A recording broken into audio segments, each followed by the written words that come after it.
It's really great to follow one of my conservation heroes onto the stage.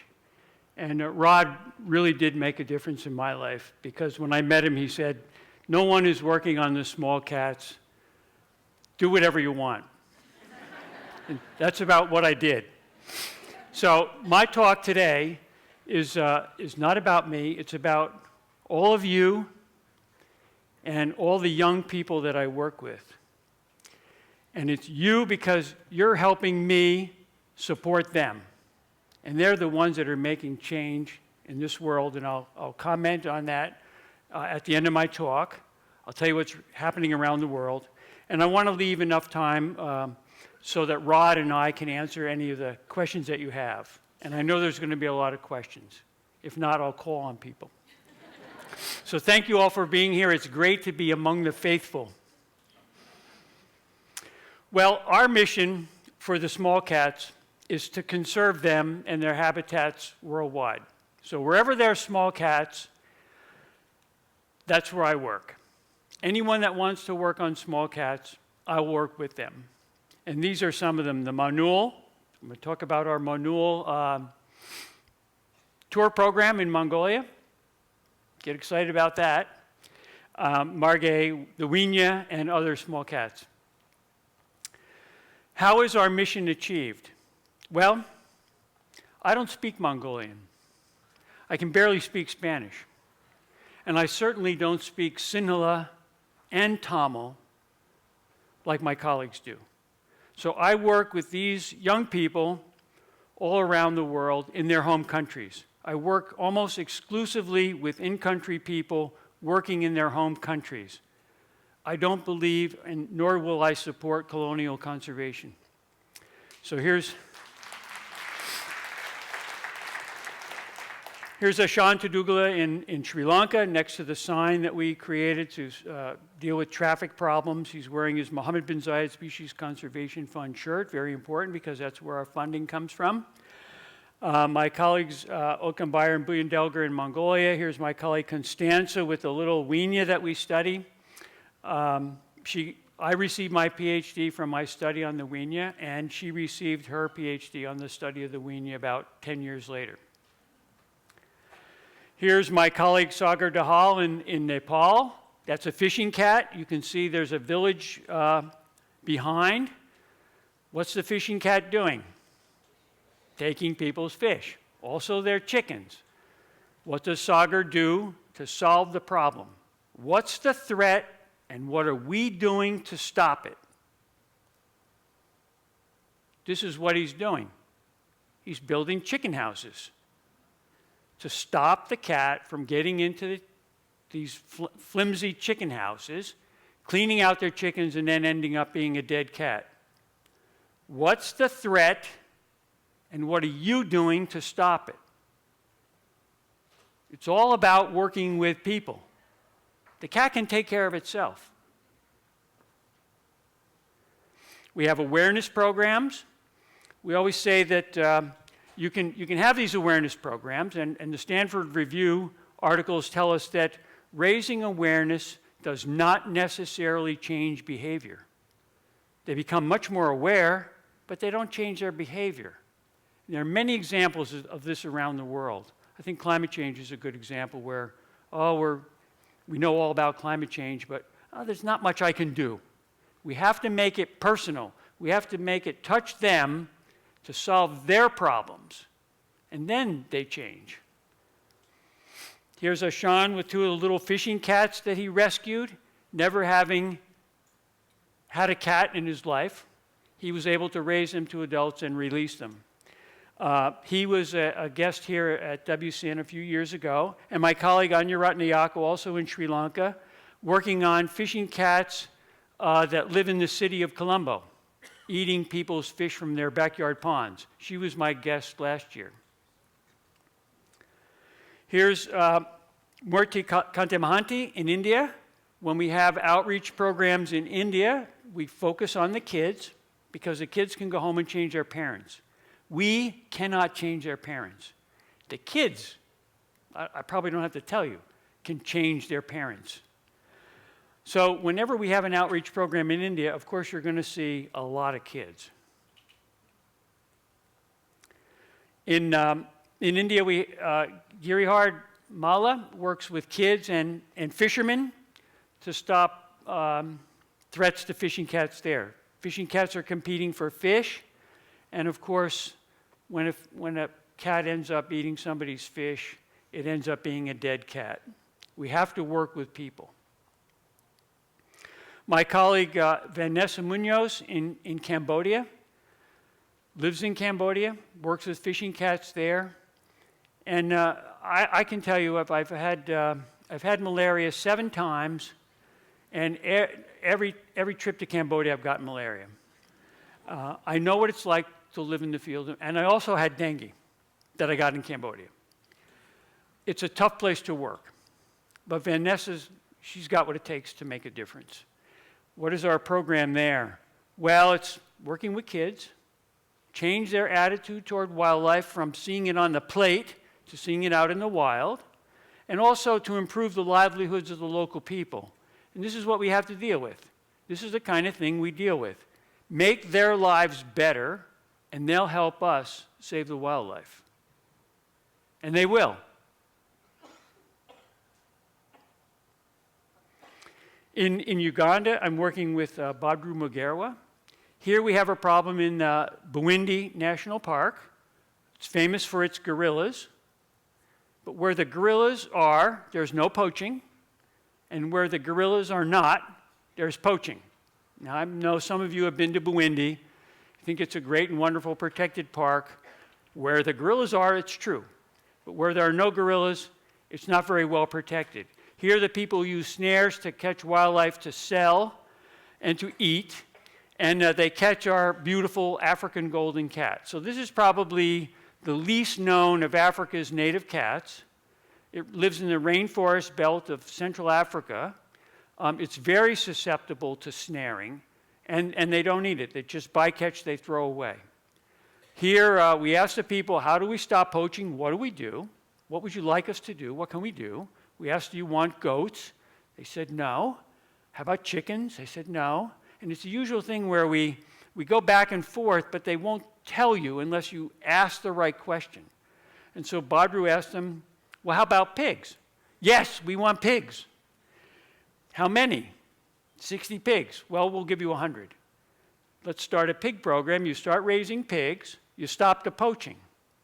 We're making their lives better, easier. They can buy equipment, their uniforms and school stuff for their kids, much easier by selling and raising pigs than by poaching. Just work with the people to make their lives better. In Chile, we have the Wiña program, and it all starts in schools. And then the kids take the message home.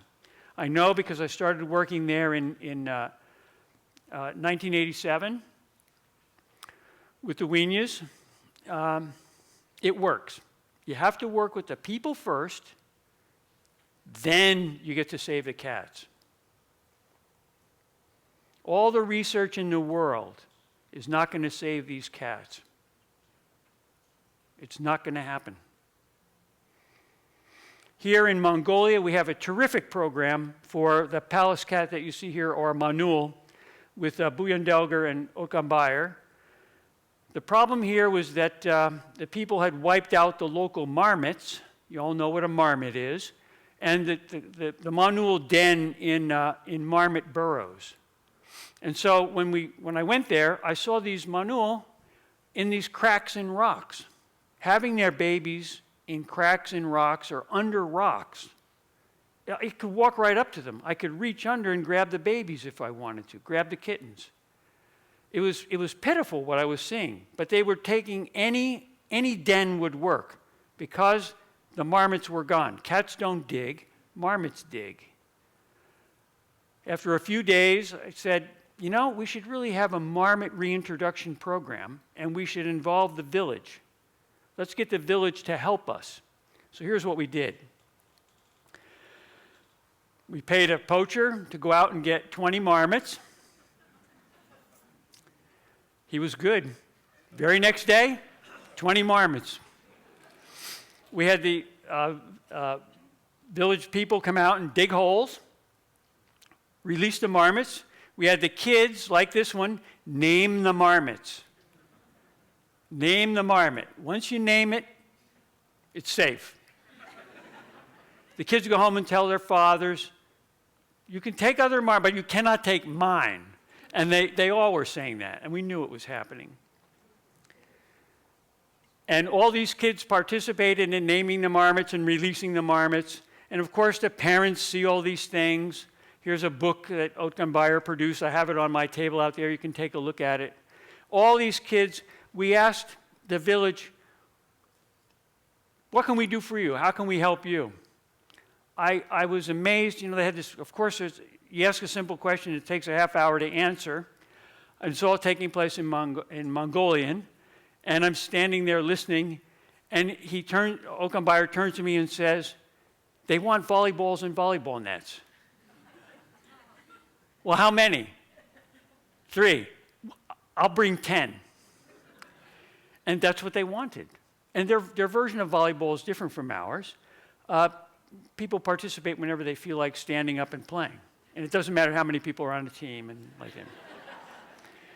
And here they are. It's just incredible. And the whole village knows what we want to do. Protect the Manuls. Unbeknownst to me, we were introducing these marmots, which are an endangered species. The Mongolian marmot is an endangered species. So we were, in fact, reintroducing an endangered species to its native habitat. It was digging the holes, and now the palace cats or Manul are denning in these holes. And of course, the marmots didn't stay in the holes we dug. They wanted to go out and dig their own holes. Fine. And the kids are out chasing them all over this, treeless tundra. But it worked. In India, my colleague Tayasa Adhaya, who was supposed to be with me here today, standing here presenting, had her visa denied not once, but twice. So I apologize for not having her here next to me. Of all the conservationists that I work with, she is the only one who has received an award from the Prime Minister of her country and a handshake for her great conservation work.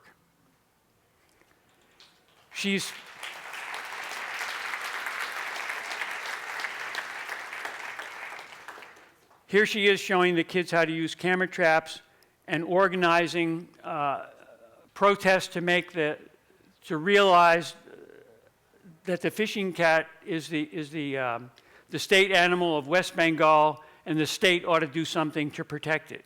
She doesn't do that. The kids do that. And when you organize these kids, it's an incredibly powerful force because the politicians can't stand up to them. We know that. We have examples. She works in a beautiful area in East India. It's a Ramsar site, a wetland of global significance, and she's saving the fishing cats there by working with people. If you look in the newspaper, every week she's there in the newspaper. Every other week she's producing a video. She sent a video that was a little bit too long and a little bit too much about the habitat and the fishing cat because she thought she would be here to show you. I know you want to see her.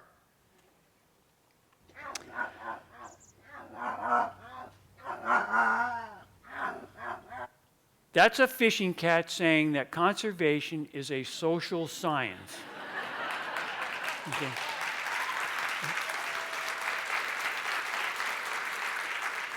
We work with people. Let me see if I can play that again. Maybe I get lucky. I don't know. Probably not. We work with people to reduce threats to wildlife. The cats can take care of themselves. So we don't do a lot of research. In order to get our degrees, of course, we have to satisfy university requirements, so we must do some research. But our whole program, all around the world, wherever we work, is working with people. And in order to work with people in their home country, what? You have to speak their language. That's why I work with local people. Okay, I can't speak Mongolian. I can't read their body language. In Thailand, the person was saying no, and my colleague was saying, I can tell by his body language, he's saying yes. I can't do that. And I think it's a shortcoming in our training here in the U.S. that we don't have more of these foreign students coming here to learn and taking back their knowledge to their home countries, because we empower them. We enable them, not only with education but with financing, to change the world. Here's my view of what's happening globally. There is a tsunami of young people building. I said a few years ago, I started saying, in one generation, things are going to flip. It's not going to be gradual, I don't think. I think it's going to flip. Now I'm thinking it's 15 years. I'm 5 years into it. I see these young people all over the world. They want to do conservation, but their conservation biology programs are turning them into data mules. They're pushing data around that they collect from other people from other countries to keep their professors in power. They're publishing in scientific journals, it's true, but they're not learning the local language of where they want to work. They can't speak it. They go there, they do a study, and they leave without talking to the local people. That's not what we want to do. We need to change. Conservation must be freed from biology. Conservation is about learning the local language. It's a social science dealing with local people. It's about realizing that raising awareness doesn't necessarily change behavior. You have to work with the people. Well, this tsunami of young people already knows that.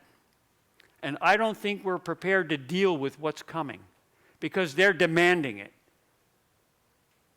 And when I'm in a wheelchair, I'm going to be a professor teaching it.